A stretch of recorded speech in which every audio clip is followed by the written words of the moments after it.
Mesdames, Messieurs, bonjour, bienvenue dans votre émission Science et Civilisation, Ilm wa Hadara. Nous sommes à la Villa des Arts. Je tiens à remercier la direction de cette villa de nous accueillir régulièrement dans cette ville de Rabat. Aujourd'hui, je vous propose d'explorer le monde de la recherche dans l'ingénierie et plus particulièrement les sciences des matériaux. J'ai le grand plaisir d'accueillir sur ce plateau aujourd'hui Madame Sana Naamen. Bonjour. Bonjour, c'est Ibn Khlouf. Voilà, vous êtes ingénieur, vous êtes à la tête d'une belle recherche dans votre domaine au Maroc. Mais avant de parler de cela, j'aimerais qu'on fasse avec vous le parcours qui vous a mené à votre travail aujourd'hui. Vous êtes né dans quelle ville au Maroc? Je suis née à Fès. Ah, vous êtes né à Fès. Je suis née à Fès. J'ai fait mes études primaires, collège, secondaire à Fès. D'accord. Alors, j'ai toujours voulu être médecin. D'accord. J'ai un grand frère qui est un peu mon idole et il est médecin, donc j'ai toujours voulu être médecin. Sauf que le destin a voulu que ça soit autrement. Oui. Et donc faut accueillir le destin. Oui, je l'ai accueilli. Donc j'étais sélectionnée en secondaire pour être dans une classe pilote sciences maths qui font très peu de sciences naturelles. Et donc comme j'adorais les maths aussi, donc j'ai foncé et j'ai fait bac sciences maths à lycée Ibn Hazm à Fès. Après, naturellement, j'ai intégré les classes préparatoires à lycée Moulay Idriss. Oui, à Fès. Très bon lycée. Voilà, j'ai fait les classes prépa là-bas. Et après, j'ai intégré l'ENSAM de Meknès. Qui était orienté dans quoi? Parce que les acronymes ENSAM, pour vous, c'est évident, mais pour le téléspectateur... C'est l'École nationale supérieure des arts et métiers. Des arts et métiers, tout à fait. Oui. Et donc, j'ai obtenu mon diplôme d'ingénieur en 2002 en génie industriel.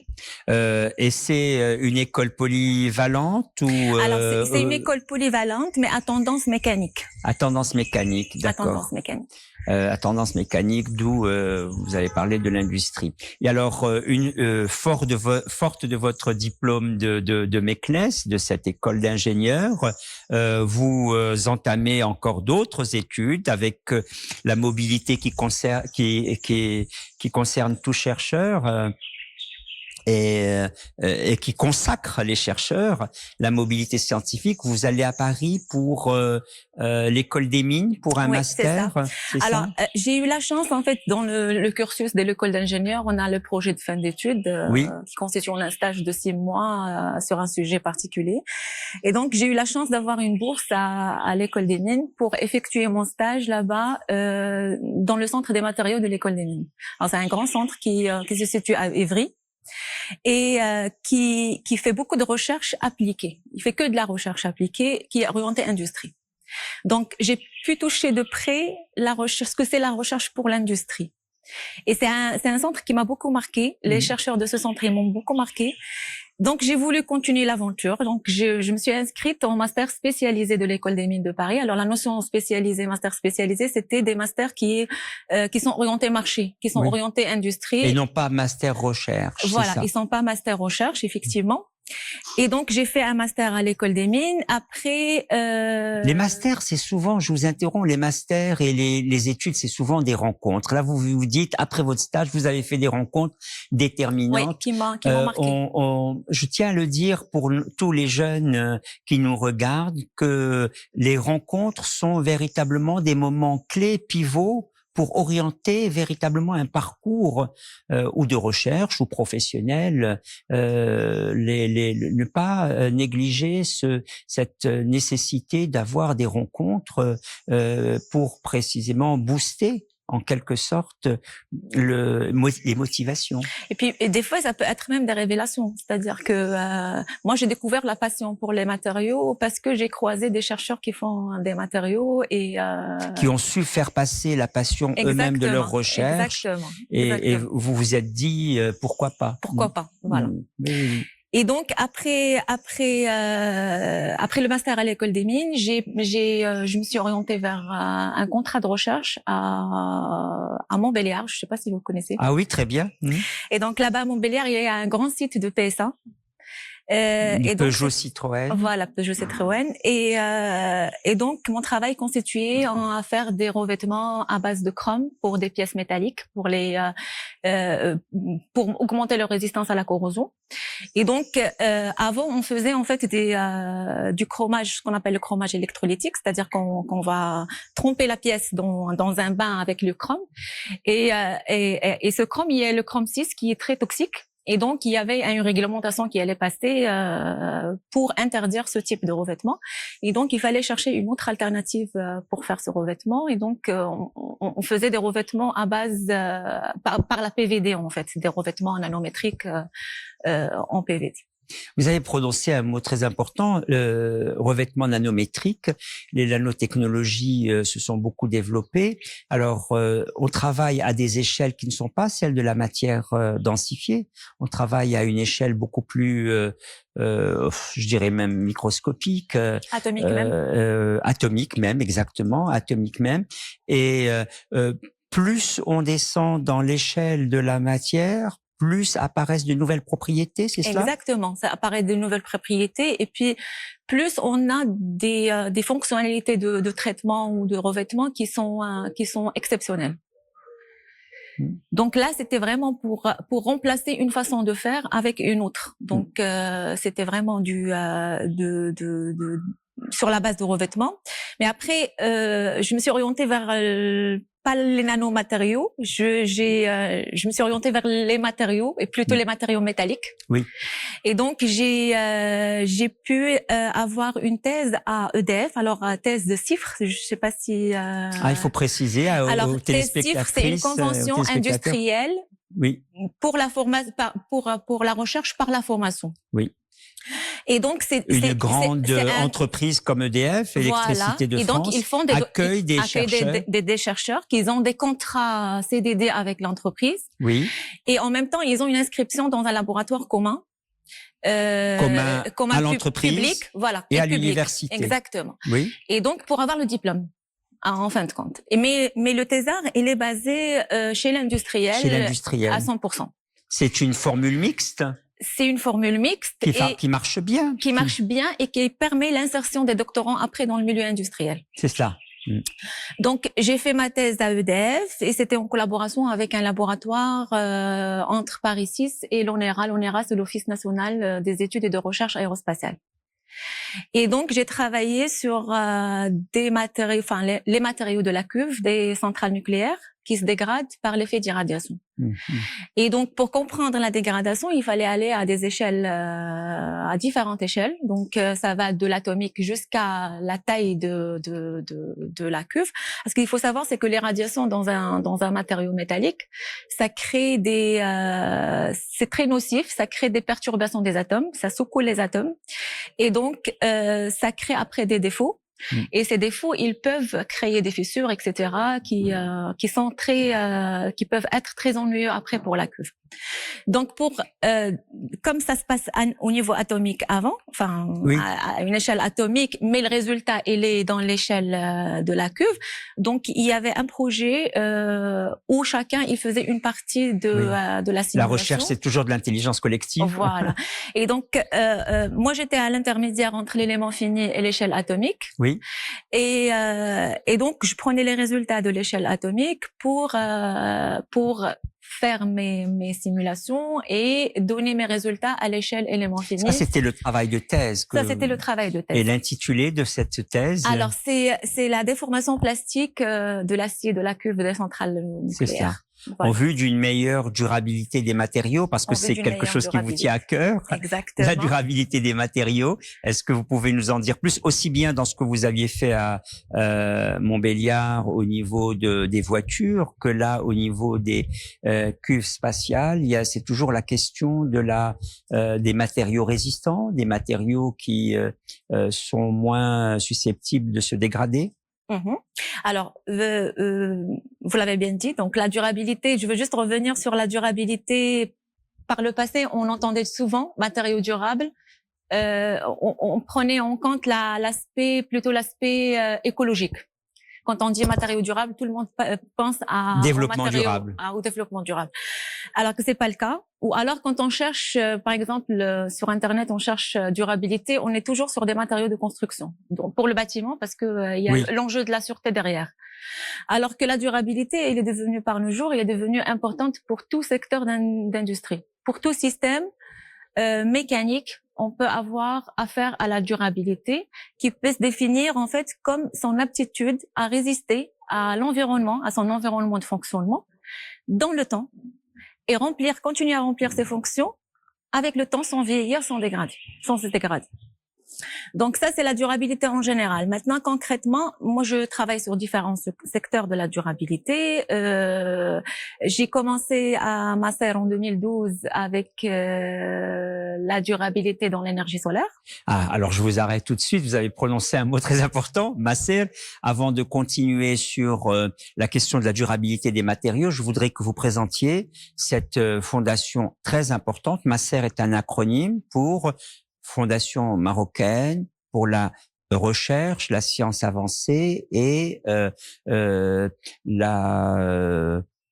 l'innovation. Parce que j'ai hésité, parce que de plus en plus on emploie le mot innovation et pas progrès. Parce que c'est des innovations ponctuelles. Le progrès, on l'entend toujours comme une notion générale. Donc Masser, fondation marocaine pour la science avancée, la recherche et l'innovation. Alors ça, c'est un projet qui commence en 2012. Il faut le présenter véritablement à nos téléspectatrices et téléspectateurs parce que c'est un projet, je crois, qui a d'abord été initié de manière publique et ministérielle et que maintenant il est hébergé par l'université Mohamed VI Polytechnique. Exactement. Alors Masser, moi j'ai intégré Masser en 2012. Par contre, Masser il existe depuis 2007. 2007. Donc oui. il a été créé suite à l'initiative des pouvoirs publics pour justement faire de la recherche appliquée qui est orientée industrie, orientée marché. Et depuis 2014, c'est l'OCP qui finance une grande partie du fonds de roulement de Masser. Et depuis 2020, on fait partie de l'écosystème de l'UM6P. Et donc tous nos laboratoires, ils sont actuellement à l'UM6P à Ben Guerir. Et donc c'est une occasion pour nous d'avoir un socle de financement d'abord, et puis parce que le financement de la recherche au Maroc c'est très délicat. Oui. Donc un socle de financement et puis après l'interaction avec les autres départements de l'UM6P et puis des projets de grande envergure. Alors comment ça se passe matériellement? Les laboratoires qui étaient existants dans Masser, dans cette fondation pour la recherche et l'innovation et la science avancée, sont maintenant hébergés à l'université Mohamed VI où ils sont en interaction en restant là où ils étaient avant? Non, tout est à Ben Guerir maintenant, tout à l'université Mohamed VI. Le transfert a été vers la maison mère des finances, mère des fonds, c'est-à-dire il y avait un besoin de fonds. On pense souvent à la recherche qui se fait dans les pays anglo-saxons et notamment aux États-Unis où la recherche dépend complètement des fonds privés. Donc là, c'est un fonds qui vient de cette université et qui accueille favorablement vos laboratoires et qui deviennent maintenant des laboratoires précisément de l'université Mohamed VI. J'avais accueilli dans cette émission Monsieur Younes Lahalani du laboratoire des sciences des matériaux à l'université Mohamed VI. Je suppose qu'il y a une interaction complète. Il y a une forte interaction entre nous, effectivement. Oui, voilà. Alors, peut-être nous faire une description rapide des laboratoires de cette fondation. Alors, Masser, on a trois grandes activités qui sont la première, c'est lié aux matériaux. Et donc, dans les matériaux, on a différents centres. Ça va du composite, durabilité des matériaux, les matériaux pour les batteries, les matériaux à base de ressources naturelles, tout ce qui est valorisation de ressources naturelles. Après, il y a tout un département de microélectronique et d'intelligence artificielle. Il y a un autre département de biotechnologie et là il y a la biotechnologie verte, tout ce qui est lié à l'agriculture, et biotechnologie médicale, tout ce qui est kit de diagnostic et médicaments. Oui, donc effectivement une belle palette de différentes activités scientifiques. Ces laboratoires accueillent des doctorants, des postdoctorants. Alors on accueille On accueille pas mal d'étudiants chaque année pour faire le doctorat. On accueille aussi des stagiaires de fin d'études qu'on prend généralement après pour faire des doctorats. C'est comme si on les héberge au premier lieu pour savoir leur intérêt pour la recherche et puis après on les prend en doctorat. Un peu comme ce que vous aviez fait vous-même. Exactement. Et puis on prend beaucoup de postdocs aussi. Beaucoup de postdoctorats, effectivement. Et vous-même, maintenant on revient à vos propres recherches, vous-même vous encadrez beaucoup de doctorats, d'après ce que j'ai compris. Oui, j'encadre beaucoup j'encadre pour le moment, on a 4 doctorants dans l'équipe. Oui. Et puis j'ai encadré pas mal par le passé. Par le passé. Et je voulais dire un mot là-dessus parce que on prend généralement des doctorants qui sont issus des écoles d'ingénieurs au Maroc. Et ils sont juste excellents. Il faut leur faire confiance, il faut leur donner, leur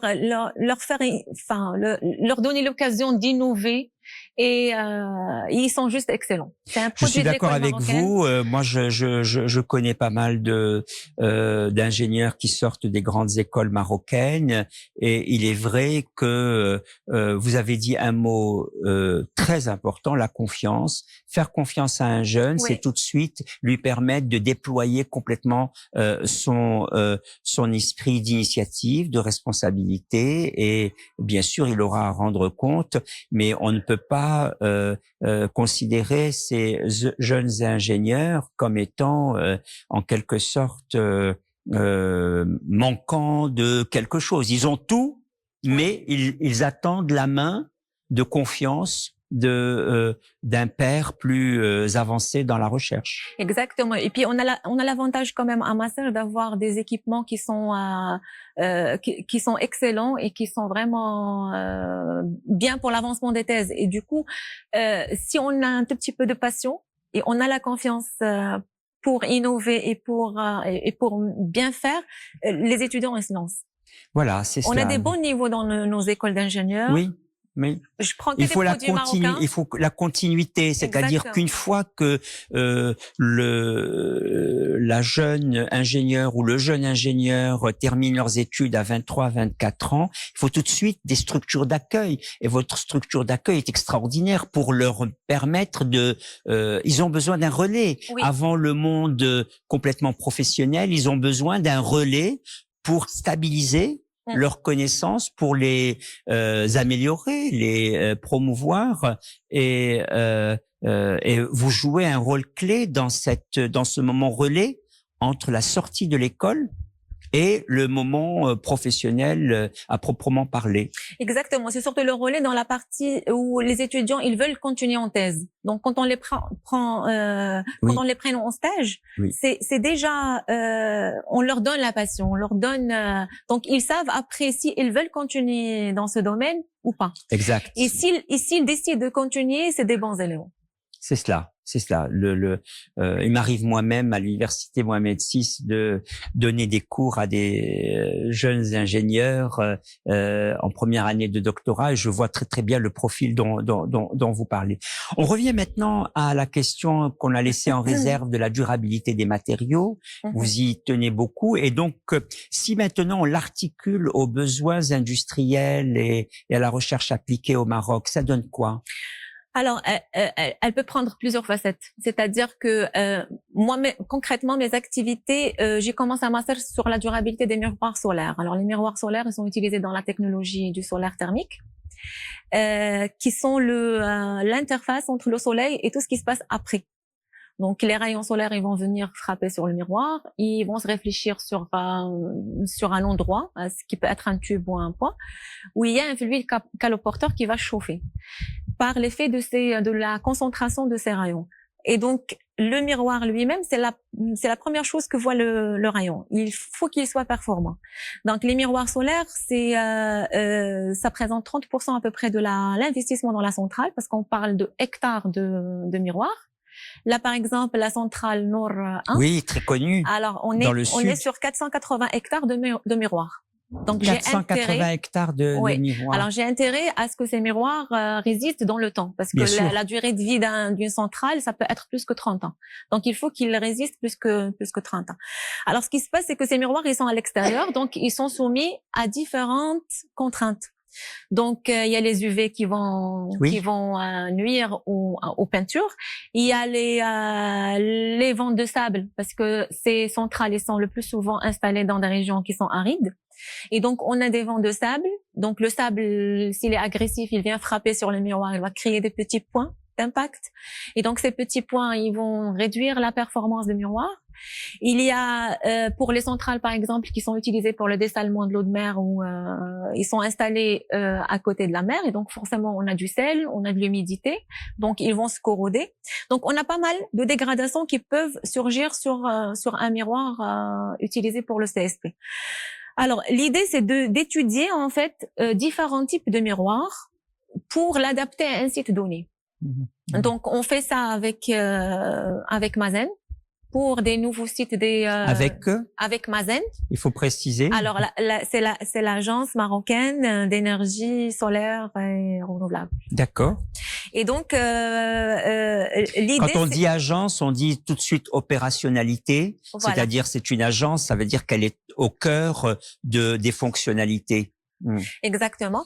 Et donc, on fait. L'idée, c'est d'exposer différents types de miroirs et de voir celui qui résiste le plus à l'environnement où on va installer la centrale avant de l'installer. Alors ça d'un côté, d'un autre côté, on est avec des fournisseurs de miroirs et on a que 6 ou 7 au monde, donc parce que c'est des miroirs qui sont spéciaux. Et donc l'idée c'est de travailler sur les matériaux qui sont utilisés pour ces miroirs. Alors, un miroir c'est un verre avec une couche métallique qui est réfléchissante et avec des peintures derrière. Donc, quelle peinture elle va résister mieux à un environnement donné, etc. Donc, on essaie différents types de peintures, différents types de verres aussi. Et donc, on remonte au fournisseur, voilà, cette peinture, elle résiste pas à ça, etc. Et donc, l'idée, c'est de faire des choses, des miroirs plus résistants. Alors ça c'est pour la partie énergie solaire et donc c'est spécial parce qu'on est face à l'environnement et on est face au climat. Par contre, la durabilité elle concerne tout système qui est dans l'industrie.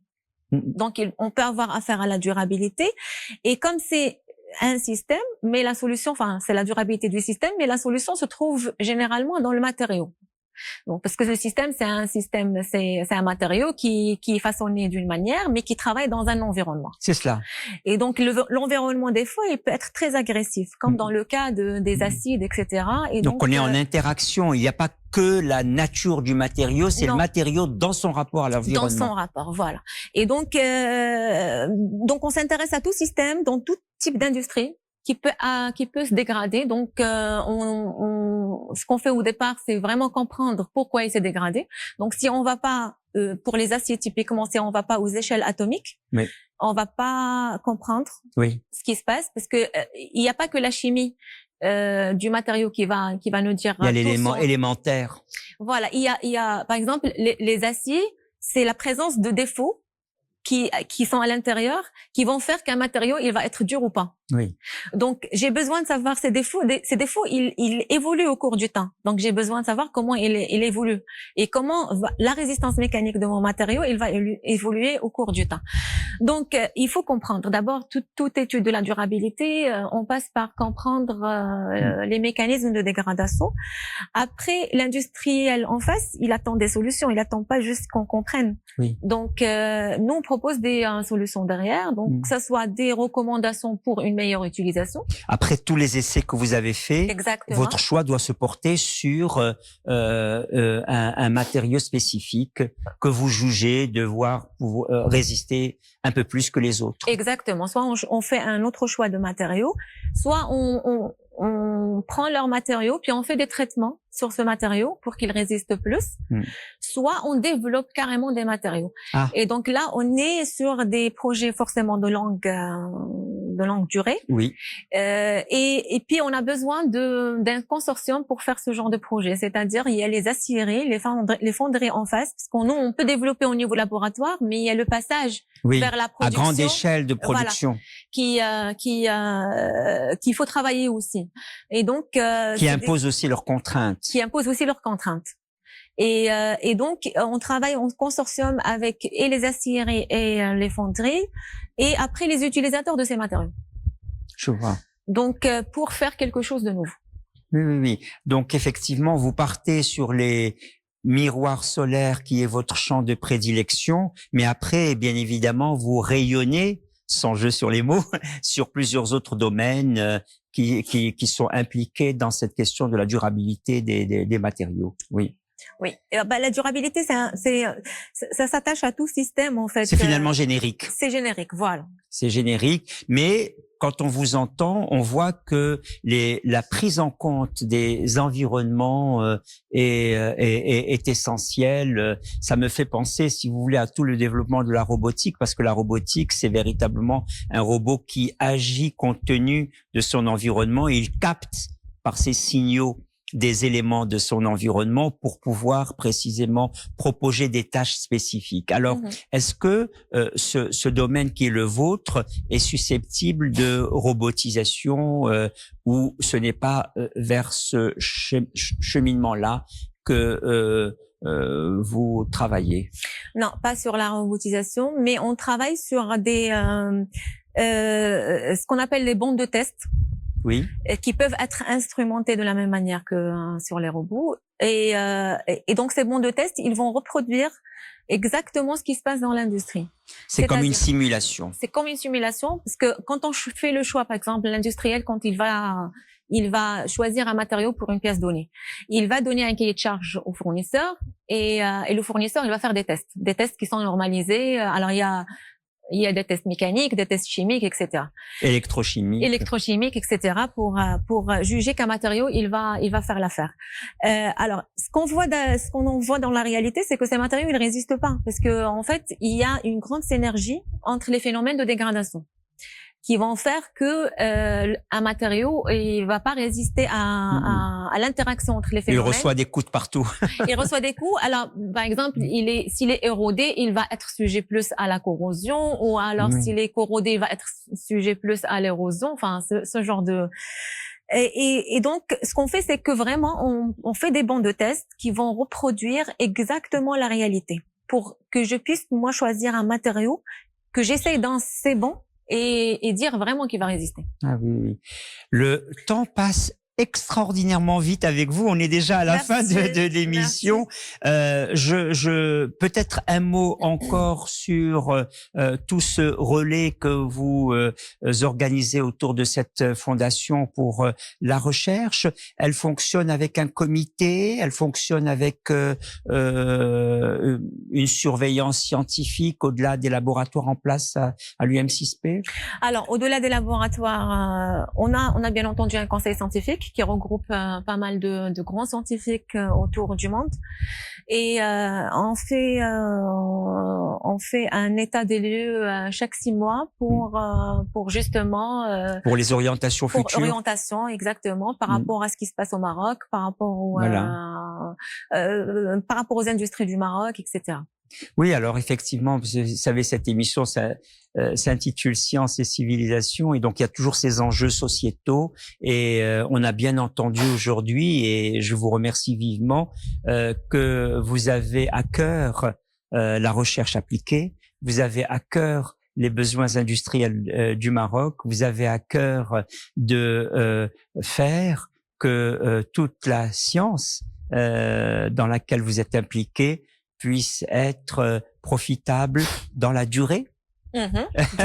Durable, voilà. Merci beaucoup, Madame Sana Namen. Merci aux téléspectatrices, aux téléspectateurs pour votre attention aujourd'hui, et je vous dis à une prochaine fois. Au revoir.